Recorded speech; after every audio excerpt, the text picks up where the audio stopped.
Nagpulong ang crisis management team ng Embahada ng Pilipinas sa Tel Aviv kasunod ng military actions ng Israel laban sa Iran.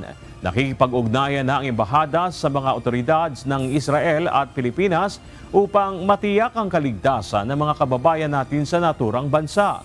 Kaugnay ng sitwasyon doon, nagpaalala ang Embahada sa mga Pilipino sa Israel na sumunod sa kautusan ng Israeli Defense Forces para sa kanilang kaligtasan at magbantay sa mga advisory. Nanawagan din ang Embahada sa mga Pinoy na makipag-ugnayan sa kanila at maging alerto sa lahat ng oras, lalo na sakaling kailanganin ang biglaang paglikas. Samantala, nakahanda na rin ang Department of Migrant Workers na asistihan ang mga Pilipinong apektado ng sigalot ng dalawang bansa.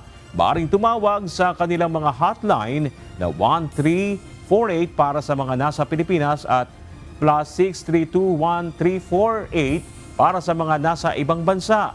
Makikita rin sa TV screens ang mga numero ng DMW sa Israel, Lebanon at Jordan.